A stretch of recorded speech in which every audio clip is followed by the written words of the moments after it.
일본 초등학교에서 있었던 일이라고 하는데요. 그 애네들이 삥 둘러서 가지고 막 소리 지르는데 뭐라고 하는 거 들으셨어요? 힘내라, 힘내라, 힘내라 이렇게 하는 것 같았어요.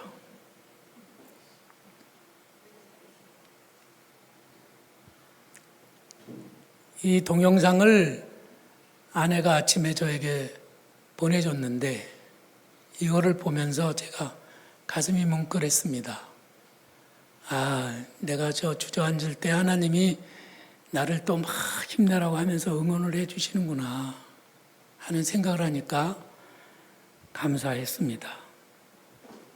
개척교회를 하던 시절에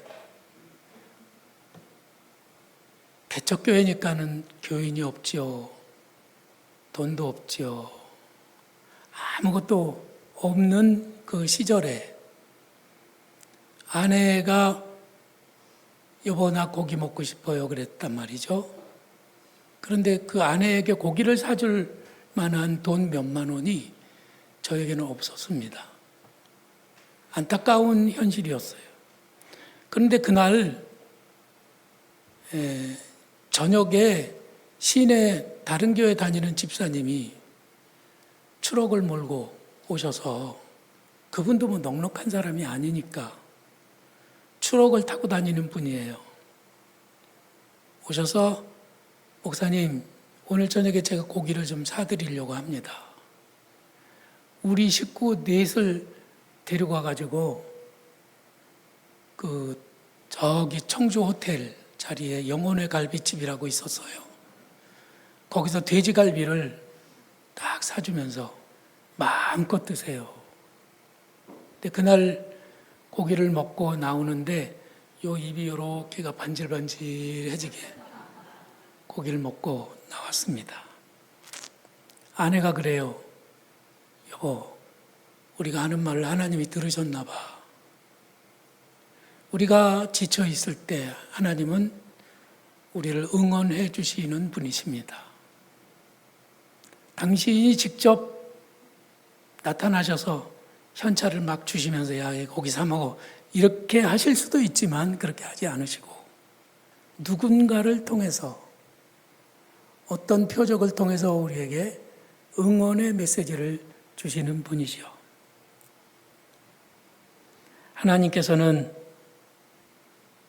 그 믿음이 흔들리지 않고 끝까지 여전히 감사하고 여전히 기뻐하고 여전히 뜨거운 열정으로 하나님 앞에 기도하고 그리고 끝까지 말씀을 붙들고 나아가는 그런 사람을 기뻐하십니다.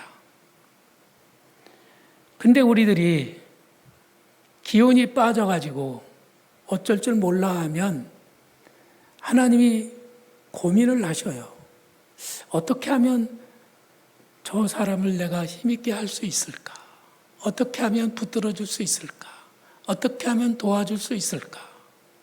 하나님이 고민하시는 거죠.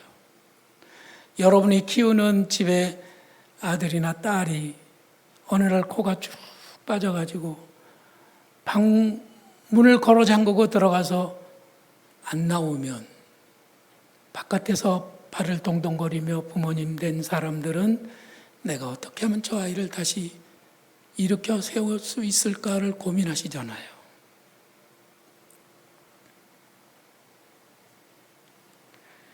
하나님은 그렇게 해서 우리들을 역사 속에서 계속 힘주시고 우리를 도와주시고 수천 년 역사 속에서 엄청난 능력을 베풀어 주셨습니다.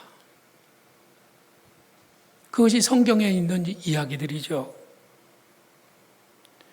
외아들을 보내주시고 그리고 그 외아들 예수님은 우리를 사랑하신다는 표현으로 십자가에 달려 죽기까지 하셨어요.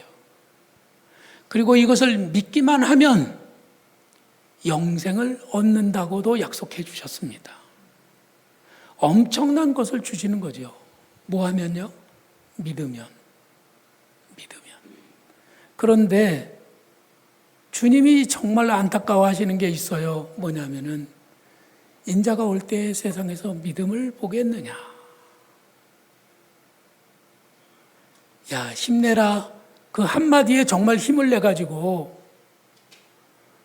그 장애물을 훌쩍 뛰어넘을 수 있는 그런 용기를 내고 다시금 자신감을 회복하고 다시금 삶의 의욕을, 기쁨을, 감사를 다시 회복하는 그런 사람을 보겠느냐 하시는 거예요. 예수님의 이 탄식 소리를 우리가 들을 수 있기를 바랍니다. 주님은 지금도 믿는 사람 한 사람을 찾으세요. 정말 믿음으로 주님 앞에 모든 것을 맡겨드리고 주님이 말씀하시면 아멘, 아멘 하면서 그 말씀을 그대로 믿고 다시 힘을 내고 다시 용기를 내고 다시 감사하고 다시 기뻐하면서 힘차게 나아가는 그런 성도를 주님은 찾고 계십니다. 한번 여러분 가슴에다 손을 얹어 보세요. 그리고 저를 따라해 보십시오. 주님, 제가 주님이 찾으시는 믿음의 한 사람이 되기를 원합니다. 바로 그 마음으로 오늘 말씀을 들으시기를 부탁을 드려요. 우리 주님은 눈을 크게 뜨고 온 땅을 두루 감찰하사 전심으로 자기에게 향하는 자를 위하여 능력을 베푸신다고 하셨습니다. 그 한 사람을 찾으신다고요. 저는 꼭 그 한 사람이 제가 되기를 원하고 또 여러분들이 되기를 축원합니다. 오늘의 말씀은 예수님께서 가나의 혼인잔치에 초대를 받으셔서 제자들과 함께 찾아가셨다는 이야기입니다. 잔치에 참석한 모든 사람들처럼 예수님도 손님이 되어서 자리에 앉아서 날라다 주는 음식을 먹으면서 함께 즐거워하고 함께 대화하고 함께 춤을 추고 손님으로 참석하셨어요. 그런데 잔치가 한참 진행되는 동안에 마리아가 예수님께 찾아왔습니다. 이 집에 포도주가 떨어졌다. 보통 유대인들의 혼인잔치는 1년 전부터 준비를 합니다. 유대인뿐만 아니라 우리들도 딸을 시집 보내야 되겠다 생각하면은 저희 어렸을 때만 해도 1년 전부터 잔치를 준비하는 거예요. 잔치에 먹을 술을 담그고 잔치에서 입을 옷을 만들고 그러려면 1년의 시간이 필요했던 거죠. 그런데 이 잔치는 우리하고 달리 일주일 동안 계속되는 거예요. 저녁마다 잔치가 열리는 겁니다. 그런데 도중에 포도주가 떨어졌어요. 예상했던 것보다 손님이 더 많이 왔는지도 모르겠습니다. 이것은 잔치를 차린 주인으로서는 큰 낭패이면서 잔치에 온 사람들에게는 아주 망신거리입니다. 사람들이 속으로 아니 이건 뭐여? 이러려고 우리를 초대한 거야? 그러지 않겠어요? 이럴 때 여러분들이 만일 그 잔치의 주인이라면 여러분 어떻게 하시겠어요? 방법이 있을까요? 없다고 생각하지 말고 있다고 생각하고 한번 찾아보세요. 저 같으면은 포도주 한 병에다가 물을 타가지고 한 병을 두 병으로 뚝딱 만들어낼 수 있습니다. 사실은 그렇게 모두가 하기 때문에 대부분의 잔치가 시작할 때는 좋은 포도주를 내고 잔치가 끝났으면 물을 타기 때문에 낮은 포도주를 낸다고 그렇게 말하잖아요. 모든 혼인잔치가 그랬다는 것이죠. 그런데 마리아는 여기에서 이 술수를 쓰지 않습니다. 잔머리를 굴리지 않아요. 그는 오히려 예수님께 달려와서 도와달라고 요청을 한 것입니다. 근데 예수님께서는 이때 뭐라고 말씀하셨느냐면, 여자요, 나와 무슨 상관이 있습니까? 이 집에 포도주 떨어진 거가 나하고 무슨 상관이? 난 손님인데. 저는 주님의 입장에 동의합니다. 여러분들은 어떠세요? 여러분들이 손님으로 갔는데 그 집에 포도주가 떨어졌어. 그러면 여러분들이 막 안절부절하고 막 포도주 어떡하지 그러실 거예요? 아니면 일어나서 가자 그러고 나오실래요? 예수님도 이건 나하고 상관없다 이렇게 딱 잘라서 말씀하시잖아요. 우리 주님은 정중하게 그리고 다소 냉정하게 거절을 하셨습니다. 아직 내 때가 이르지 않았습니다. 예수님이 공생애를 시작하기 전이었기 때문에 예수님이 이런 일로 자기의 에너지를 낭비하거나 자기가 해야 될 일을 뒤로 미루거나 그러고 싶지 않다고 하는 것이었습니다. 예수님은 인류를 죄에서 구원하려고 오셨습니다. 그런데 잔치집에 술이 떨어진 것 때문에 예수님이 신경을 써야 한다면 그건 좀 맞지 않는 말이라고 생각이 들지 않습니까? 저는 잔치의 흥을 깨지 않는 것이 그때 당시 마리아에게는 중요한 일이었을지 모르겠지만 예수님이 그 자리에서 포도주를 만들어줘야 된다고 생각하지는 않습니다. 이런 하찮은 문제로 예수님이 인류를 구원해야 하는데 써야 할 그 능력을 거기에 낭비하는 것은 옳지 않다고 저는 생각해요. 저 굉장히 깐깐하죠. 여기도 거기에 동의하시는 분이 있으리라고 생각합니다. 그러나 마리아는 막무가내였습니다. 그렇게 복잡하게 생각할 거 없어. 여기 포도주가 떨어졌으니까 빨리 이걸 해결해야지. 그리고 하인들에게 예수님을 소개하면서 주님이 너희에게 무슨 말씀을 하시는지 그대로 하라. 그러고 자기는 바쁘게 가버렸어요. 하인들은 예수님 앞에 서가서 얼굴을 빤히 쳐다보면서 주님 뭐 할까요? 그러고 기다리고 있단 말이죠. 나 한 번 안 한다고 했으면 안 해. 그러실 것 같았는데 예수님은 자신의 고집을 꺾으시고 그리고 마리아의 부탁대로 뭔가를 시작하시는 거예요. 그리고 하인들에게 이렇게 명령하셨습니다. 돌 항아리에 물을 채우라. 거기는 결례에 쓰는 돌 항아리가 6개가 있었는데 그 6개에 물을 가득히 채웠습니다. 조금 생뚱맞지 않나요? 포도주가 떨어졌다는데 항아리에다 물을 채우라니요. 그러더니 예수님께서 말씀을 하셨어요. 이제는 연회장에게 갖다 주어라. 물을 떠다가 연회장에 갖다 주는 사이에 그 물이 변하여 포도주가 됐습니다. 연회장은 그 포도주를 마셔보더니 깜짝 놀랐어요. 모든 사람들이 처음에는 좋은 포도주를 내다가 사람들이 다 술 취하면 그때는 낮은 포도주를 내는데 너희는 어떻게 이렇게 좋은 포도주를 지금까지도 가지고 있냐고 하면서 놀랬던 것이죠. 잔치는 끝까지 흥겨울 수가 있었습니다. 오늘 우리가 읽은 말씀에서 우리들이 아주 중요한 말씀은 말씀의 맨 끝에 나옵니다. 요한복음을 쭉 읽어보면은 항상 말씀의 중요한 핵심은 끝에 나와요.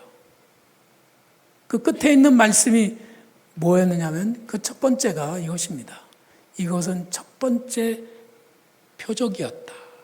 그렇게 말하죠. 예수님께서 맨 처음으로 행하신 기적이 바로 물로 포도주를 만드는 기적이었다고 하는 것이죠. 저는 예수님이 행하신 수많은 기적 중에서 첫 번째로 행하신 기적은 매우 중요한 의미가 있었을 것이라고 생각합니다. 그렇지 않나요? 그러면은 그 첫 번째 기적을 어떻게 해야 될까요?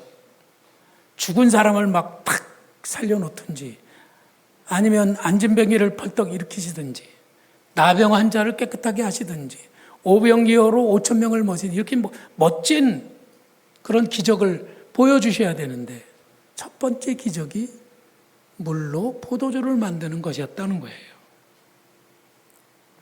저는 이 기적을 의아하게 생각했습니다. 바로 물로 포도주를 만드신 일이 꼭 필요했을까 하는 그런 생각을 하게 된 거예요. 여러분들도 성경을 바르게 읽는 분이라면 이런 질문을 갖게 되는 것이죠. 아니, 왜 물로 포도주 만드는 일을 꼭 하셔야만 됐을까? 그런 일은 안 하셔도 되는 일 아닙니까? 포도주가 없으면 안 마시면 되잖아요. 죽은 사람을 살리거나 안진병을 일으키는 그런 기적은 꼭 필요합니다. 누군가에게는 엄청난 유익을 주고 누군가의 생명을 소생하는 일이라고 하는 것은 정말 우리에게도 필요한 일이에요. 그런데 물로 포도주를 만드는 기적이란 그렇게 꼭 해야만 되는 기적이 아니었을 수도 있는 거예요. 이것을 하나의 표적이었다고 말씀하시는 것은 여기에 우리에게 뭔가를 알려주고자 하시는 말씀이, 뜻이 있었다고 하는 것이죠. 이것을 표적이라고 표현하는 것은요, 이런 거예요. 사인이라고 하는 건데, 자동차를 타고 쭉 가면서 내가 이 길로 가면은 청주 가는 길이 맞나? 하고 이제 어떤 때는 이 길이 맞는지 조금 의심이 될 때가 있죠. 근데 앞에 딱 표적이 나타납니다. 사인이 나타나요. 청주 40km. 그러면은 이 길로 가면 40km 가면 청주가 나오는 거로구나 하는 것을 알게 되는 거죠. 표적이란 그런 거예요. 그러면 표적이라고 하는 것은 우리에게 보여주실 때에는 그 표적의 목적이 있다고 하는 거예요. 목적. 그 표적을 우리가 보여주실 때 목적이 있는 겁니다. 어떤 목적일까요? 첫 번째로는 내가 가지고 있는 여러 가지 사소한 문제들, 시시콜콜한 문제들, 중요하지 않은 문제인 것 같은 것들, 가령 고기가 먹고 싶다든지,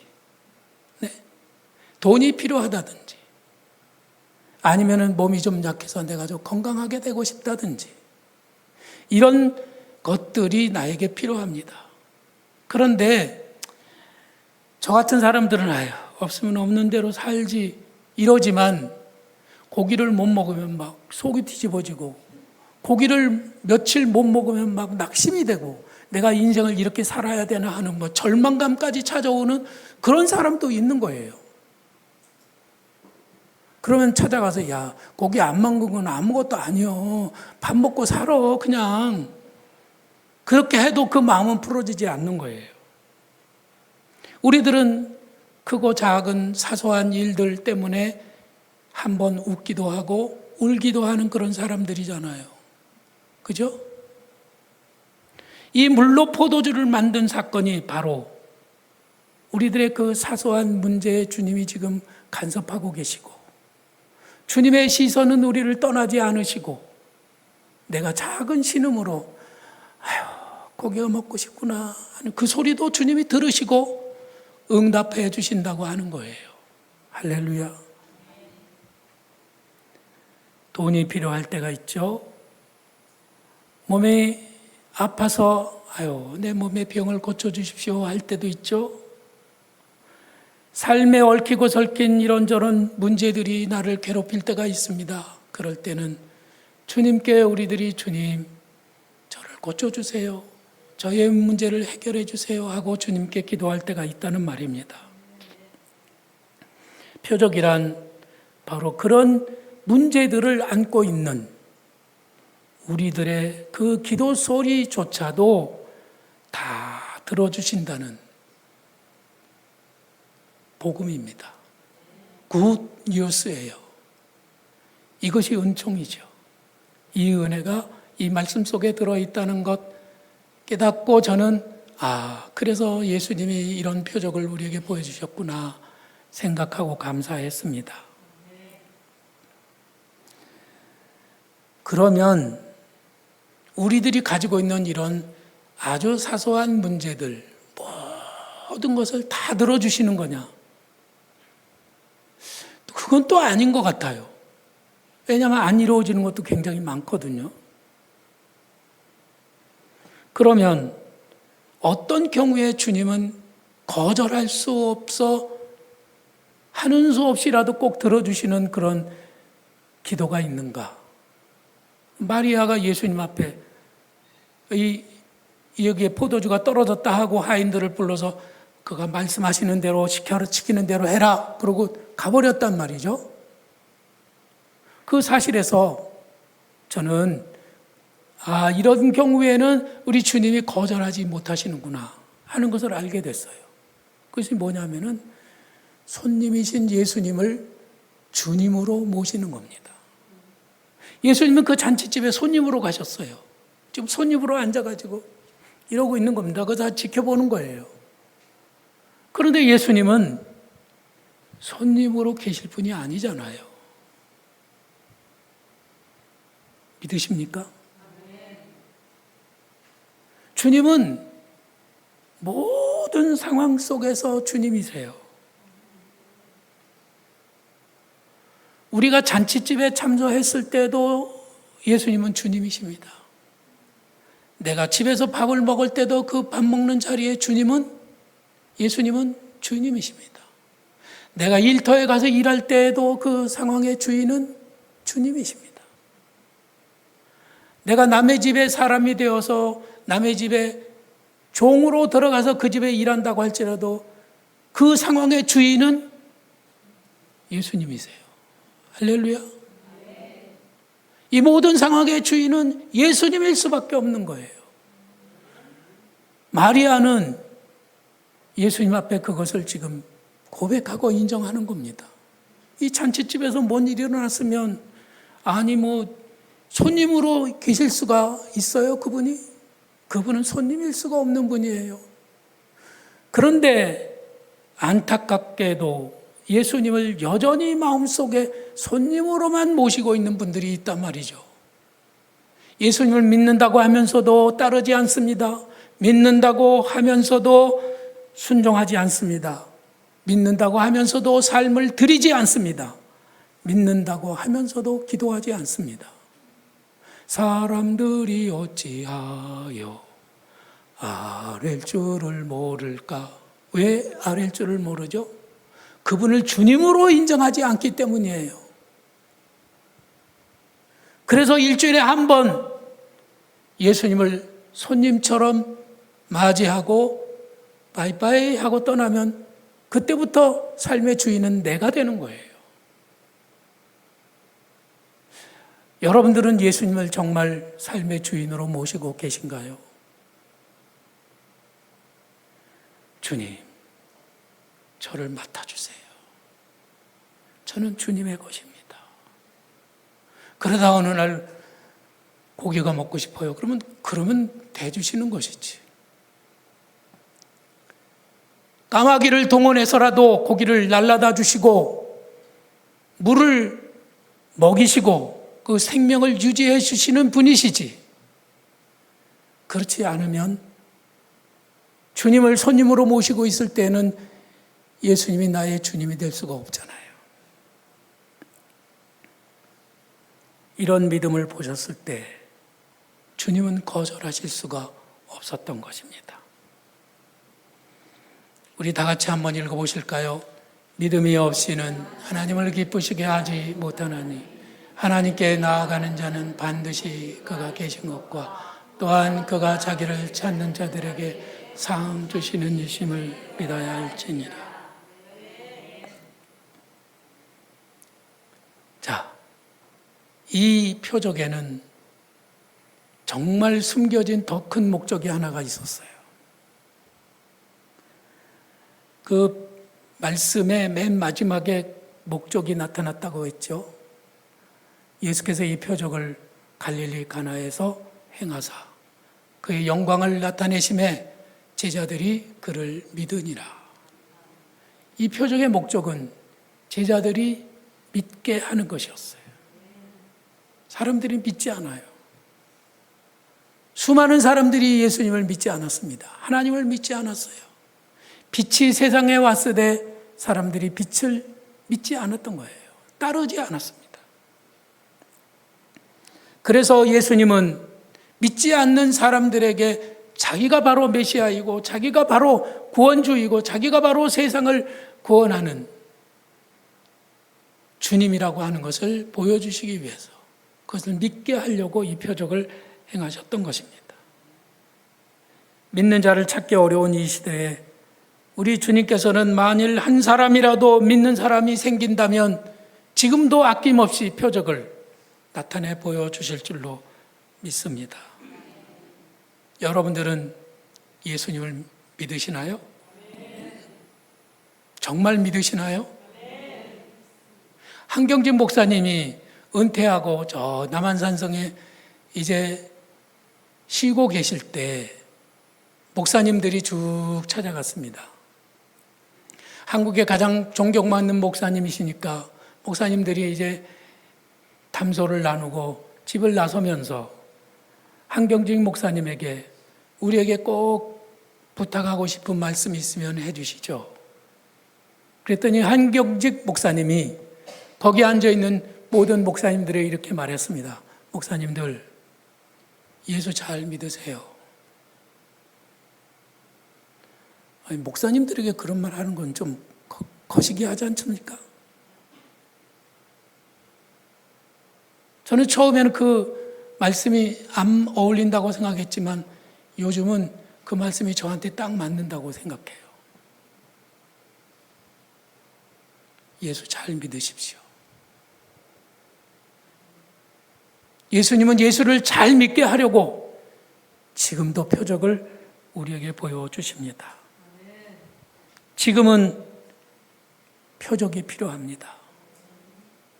기적을 우리 주님께서는 바겐세일 하시는 분이십니다. 나의 삶과 목회에서 부딪히는 수많은 문제들을 대처하기 위해서 우리들은 어떻게 하면 이 포도주에다 물을 더 타가지고 꽃배기로 늘릴 수 있을까 하는 그 고민과 방법을 찾고 있을 때, 그래서 우리들은 스트레스를 받고, 그래서 우리들은 피곤하고, 그래서 우리들은 지칩니다. 기도하려고 앉아 있으면은 막 크고 작은 수많은 문제들이 막 꼬리를 이어서 계속 밀려오는 거예요. 그래서 매일매일 더 피곤합니다. 더 지칩니다. 기도인지 아니면 묵상인지 아니면 고민덩어리인지 알 수가 없어요. 그래서 어떤 때는 모든 것을 포기하고 싶고 숨고 싶고 달아나고 싶은 생각이 들 때도 있습니다. 그래도 말씀 붙들고 인내하고 또 인내하지만 여전히 무기력한 것은 어쩔 수가 없어요. 이제는 더 이상 버틸 수가 없구나 하는 그런 상황에 이르게 됩니다. 그때 저는 하나님, 제가 무슨 근거로 이 상황을 붙들고 나가야 합니까?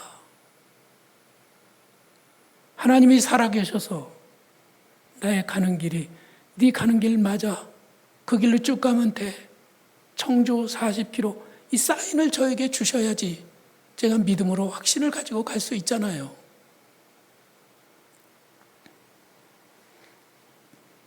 내가 너의 기도를 듣고 있다. 반드시 내가 원하는 것을 이루리라 하시는 그 음성이 듣고 싶은 거예요. 그때 주님은 저에게 큰 돈은 아니지만 18만 원을 주시고 오랜만에 고기도 먹게 하시고 정말 오랜만에 반가운 사람들과 마주 앉아서 차도 한 잔 마시게 하고 더군다나 이 무더운 여름철에 여름 방학을 주시고 며칠이라도 휴가를 갖게 하시고 이것이 다 은총이란 말이죠. 이것이 표적이란 말이에요. 이것이 감사할 조건이고 이것이 우리에게 기쁨의 이유가 되는 것입니다. 오늘의 이 말씀을 묵상하면서 내가 부딪히고 있는 수많은 문제들, 돈이 필요해요. 몸이 아파요. 그리고 얽히고 설킨 수많은 문제들 주님이 반드시 해결해 주시리라는 믿음이 생겼습니다. 이 말씀을 묵상하면서는 처음에는 예수님이 왜 물로 포도주 만드는 일 같은 거 하찮은 일을 하셨나 생각했는데 결국은 이 말씀이 저에게 은혜가 되었습니다. 주님은 지금도 저를 응원하고 계십니다. 힘내라, 힘내라. 말씀하고 계세요. 나는 전능한 하나님이다. 두려워하지 말라. 내가 너와 함께함이니라. 놀라지 말라. 나는 너의 하나님이 됨이니라. 나는 너의 작은 신음소리도 다 듣고 있단다. 큰 일이든 작은 일이든 나는 너의 삶의 주인이란다. 방법들을 찾지 말고 나를 찾아라. 내 아들아, 내 딸아, 내가 너를 사랑한다. 다 잘 될 거야. 끝까지 믿는 사람이 되어라. 너는 할 수 있어. 그런 음성을 말씀 속에서 듣는 겁니다.